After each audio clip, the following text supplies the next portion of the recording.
I have here the brilliant Sam and Virginia from Modiphius. I mean, I'm from Modiphius too, but I have nothing to do with Fallout.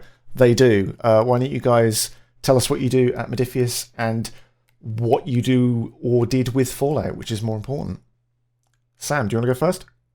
I was going to ask who do you want to go first? I was just desperate for tea. I was like, oh, I've got to get That's in fair. there. I am Sam, otherwise known around the internet at RPG Webby.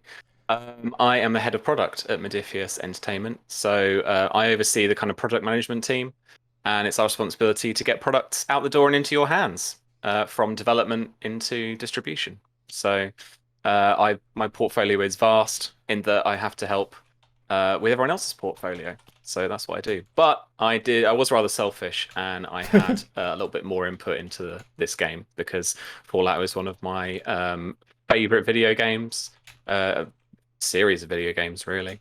And so I got into the development and design of it along with Nathan. So and Virginia, who did NPCs and some other bits and bobs for us as well. So Cool. yeah, we got selfishly got our hands stuck into this one as well. If you can't pick the jobs you want, I mean, surely that's part of the thing, isn't it? I know. I was surprised no one stopped me. Well, there you go. What about you, V? What's your role in this dastardly scheme?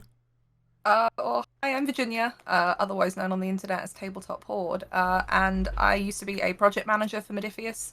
I was a project manager on Fallout for a little while at the very beginning of the project, and then that got handed over, so I ended up doing some additional writing and some helping out with the design on it. I did a lot of initial product briefings as well, like the core book, which is fun when you see it in your hand. Like Sam, Fallout was like one of my kind of dream IPs to work on and had been since I started playing tabletop, so it's really kind of cool I got to work on it. And yeah, I schemed with Sam about Fallout 2D20 and was really excited about it and selfishly also kind of got involved as much as I could.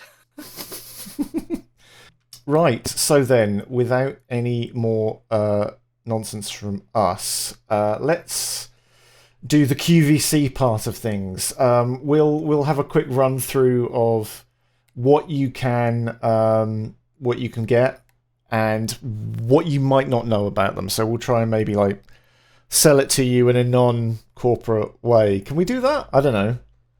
Try. Let's start at the start with the basic thing. The core rulebook is the main thing. What's the I mean, maybe a bit obvious, like Fallout, the setting, but what's the gist of it? What's the elevator pitch? Well, so this is, definitely important to say that this is different from the Wasteland Warfare line and is different from the Wasteland Warfare role-playing game, which itself is derived from that miniatures combat-focused game that you play on tabletop as well. But that's more of a war game. Whereas this is a kind of larger offering from us, I guess, and gives you more fluff, more setting material, and is made using the 2D20 system. Yep. So it's a kind of roll low system rather than roll high, and you roll a pool of D20s, and you're looking for a number of successes in order for you to basically kind of take the actions you want to take. But it really is just, a kind of love letter to Fallout. We focused it on Fallout 4 because that is the setting that most people know the most intimately. Yeah. And it's got a lot to offer. Also, when we started developing it, that was the current game as well, really, wasn't it? There wasn't 76 wasn't really I out. remember 76 was like just coming out when we were making Wasteland Warfare. Yeah, it was still kind of on the horizon, and I think maybe we heard whisperings about it from Bethesda. And then I think as it released, or as it was about to release, that Fallout 76, I think we then actually started and got the kind of go ahead to work on the 2D20 edition. Yeah. Really, because a bit of without revealing too much, a bit of the kind of backstage stuff about this was that we really kind of had to sell it to Bethesda that we wouldn't take up too much of their time putting this role-playing game together, because for licensors like Bethesda or like Viacom CBS, who we work with on Star Trek, or Gearbox on Homeworld, or anyone that we work with, who are very busy in their own right, don't necessarily have a lot of resources to help review our work and approve our work. And so we had to sell it to Bethesda that this wouldn't take up too much of their time, basically. Yeah. Video And game that- companies, especially, because they're used to dealing with like merch. They're used to like looking at T-shirts or keyrings, and then you go ahead and send over like, here's 100,000 words that you need to read every word of and make sure you're okay with. yeah, we're going to print all of these words. Is that okay? Yeah, it's definitely something I remember from when I've been because before I became video only person, I did a little bit of production with Modifius, and it's not. I don't think it's being cheeky to license holders, but it's like you say, they understand the tactile stuff. You give them a book to read, and they're like, "What? Hang on, now I have to understand all this as well." So when we were doing, for example, minis for Wasteland Warfare, that took a little bit longer. But the moment we said we want to make these caps, we want to make Nuka-Cola caps, they're like, "We understand that. That is signed off straight away." So yeah, it's. I think people maybe sometimes think that license deals, you spend all the time with these people, and actually you've got to maximize your time with them because it's precious, really. Yeah, you got to try and really, whatever you send to them has to be kind of what you're really ready to put out, and usually with lots of notes too, written into margins of Word documents, being like, you only really have to read this bit. This is the bit you got to check out of, a 50-page document. Like you said, Steve, as well, because we're operating such a niche hobby as well. Not everyone is really aware of what we want to make. When we say miniatures, that could mean anything to them, from like busts to I mean, I know it is scale models that we make, but like, it could be like die cast little cars or something. Like they don't really get it. Yeah. And it's also difficult to really kind of understand when you're just giving someone a 50-page Word document. Yeah. Like they're like, I've got to read and check that this is correct, but I don't really have an idea in my head of what it's going to end up looking like. Yeah, trying to impart the context to what they're looking at, because licensors never give them like a whole book at once. They get drafts and bits of chapters and bits of artwork, so you kind of have to spend a lot of time contextualizing it, being like, this whole chapter is rules. It has nothing to do with any lore or background. They're just mechanics for how the game works, so don't worry about any of this. And then when you get into the background, that's when it takes a long time, because somebody's got to sit and read that and then go and check that, and usually that might go through a couple of people depending on who you're working with. And then they'll have an internal discussion and get back to you, which is often why licensor approvals is like the lengthiest bit of making an RPG, especially for video game companies who are really busy, who are actively working on projects, because it's not like you can just stop a video game dev team for 3 weeks and go read through this whole thing and check it all and send back all the revisions. Exactly. Yeah, and this might be our entire day working on this stuff, but we are just one small part of their day. So like you were saying, you really have to maximize your time with them and get them to understand very quickly what it is we're trying to make. Definitely. Let's move on to something that maybe is a little bit more tangible, and I'm sure I would bet my nerd money on was signed off with relatively little challenge. The dice, because I'm betting This is what dice are. This is what dice are. Do you understand the concept? Boom. I really like these dice, and I know this sounds. I'm a dice nerd. Literally, I have. This is my work dice jar. I haven't seen that in so long. Yeah. So, those are my professional dice, not the other ones. So, but the thing that I really like about these is they're just so chunky. They're really big boys. I don't know if I got like a normal. They kind of had to be. Yeah. I remember when, because I remember working on Mihao with the initial designs for these way back in the day. And in order to kind of fit all of that text on for your hit location dice, and to fit in, like Vault Boy and especially the Vault Tech logo was the big one because on a normal size D20, Yeah. You can't squash that logo too much because it's No. it's a trademark of the Fallout franchise and it's got to be really visible. And I love the font. I love the font that they chose to use throughout Fallout stuff, and they look so good and they feel really nice to roll because they're just They so They're chunky. They are. It was They're hefty it was boys. getting the text in to the. Is it going to do it? It's not going to do it. Go on. At all. We've all learned this from Beauty YouTube. You can do this. This is Fallout Blue by Bethesda. So yeah, you had to. We really had to. Oh, I think because my focus is on manual. There you go. Yeah. Tooling these words in was the most difficult part. We were going to do a normal D20 size. It's 60 or 20 mil, I think. But the company were literally like, no, we have to upscale these. We can't do it. Or is that just a happy accident actually that they're this big and this cool? Because then the D20 just looks really nice and chunky. Yeah. Compare it to our regular D6 that we use for challenge dice. And then that's the kind of idea. Yeah.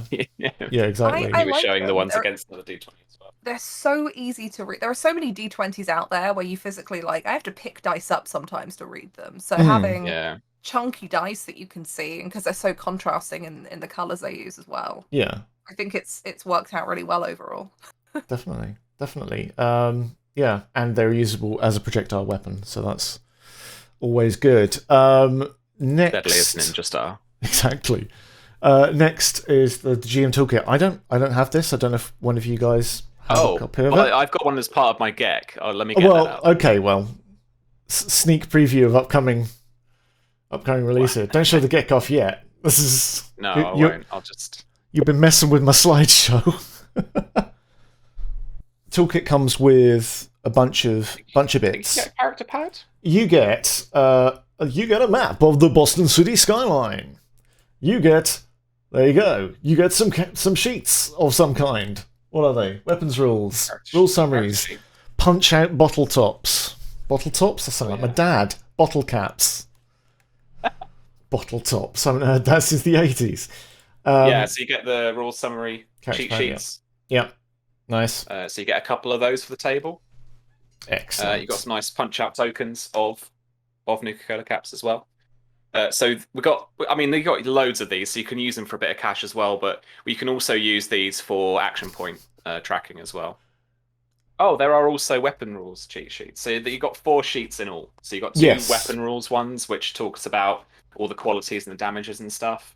And then you've got one about the rules summary, which is your basic mechanics and action points and stuff. Nice. Is there anything on the other side of that map, or is it one-sided? Yes, in fact, there is. I literally didn't know that. I started saying that and I was like, if that's one-sided, I just screwed up badly. On one side, you get the Boston skyline, so you can zoom in. On the other side, you have got the Boston wider area, and with all the symbols that you'd recognize from the game's map. Nice. For Fallout 4. And it's all tracked up here, but it's in a nice, 4-color version rather than just the green and the black you get from the Pip-Boy. Nice one. Cool. What's in the actual? This is the bit, isn't it? What's actually in the toolkit book? What actually do you get in there? So you do get some additional stuff that gives you extras, basically for your kind of Game Master chapter in a way. So chapter 1 is optional rules for Game Masters. Okay. So that includes extended tests, which are an optional thing. You see them a lot more in Star Trek. But you gives you an idea of just kind of basically giving a task some hit points so that it takes a bit longer to do and stuff like that. It's got faction reputation rules as well, which I put together. Which enable you to keep a track of, a bit like you do in Fallout 4 or some of the other games, to help track whether they're allies or enemies. Cool. You've also got some additional travel rules, just if you wanted to really go in granular on distances and how long it takes to get places and stuff like that. Also gives you just a few example kind of hazards and different environments that you can put in. So it gives you rules for like, storms dealing you damage or water kind of, posing a risk to you or something like that. And then it also gives you, so there was more of that, rules about kind of randomly building in the loot tables for different locations. Right. So where the GM chapter in the core rulebook talks about these, this is where you've actually got your tables and your key mechanics for it. So if you don't want to just kind of put together your own version of like, well, what armor could they find, what weapons could they find, that kind of thing, this can kind of procedurally generate that kind of stuff for you. So it's got some rules about that and how to structure that. It's thicker for all of that. Oh, and then we repeated the. So one bugbear I have is that book looks like this. Whenever you're like creating a character or you're looking for a weapon or something like that, if you've only got one rulebook at the table, yeah, you're fighting over that rulebook, right? So we repeated equipment tables, armor stuff. So you've got let's go from the back quickly. Junk, weapons. So you've got melee, beverages, food, armor, robot stuff, robot armor, power armor, upgrades, apparel, and all those melee weapons and ranged weapons as well. So you've got a reference, like it is basically the tables, straight out of the core rulebook, but it gives you a second copy to have to hand if you need it at the table. Cool. Yeah, and also I always think it's nice when you have one that's a little bit smaller, because otherwise you end up passing around a full-size RPG book. Donk clonk. Yeah. At least with my clumsy bunch of players, that's the truth anyway. Now show your fancy box, sir. All right. Yeah. The GEX Special Edition. So I mean, it looks like that normally. Yeah. But that's not as exciting. No, right.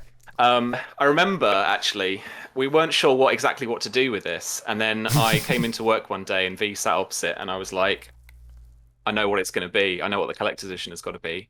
It's got to be a GEC, right? Because we've been, we both Sam and I are kind of fans of the kind of older Fallout lore as well. I really love Fallout 1 and 2, and we've been thinking like, how can we kind of reference some of that older Fallout stuff, but keeping it in the style of Fallout 4. And we threw loads of stuff back and forth about. I remember talking about Nuka-Cola at one point, and came in, and the GEC box happened. And I think I remember writing up a brief. We found a load of reference images and sending it over to Mihal, being like, "This, it has to be this." Yeah. So look, the Fallout nerds are going to be shouting at you in chat right now, because this doesn't look like the GEC that you see in the video game. No, it doesn't. But it is kind of an updated version. It's kind of what like our vision of it would be now, because you see these kind of what are they called? The trunks, right? The trunks, the trunks you see in Fallout 4 around, and they look really cool in game. Yeah. Because obviously the original GEC was like a silver briefcase, which we did look at a design for at one point.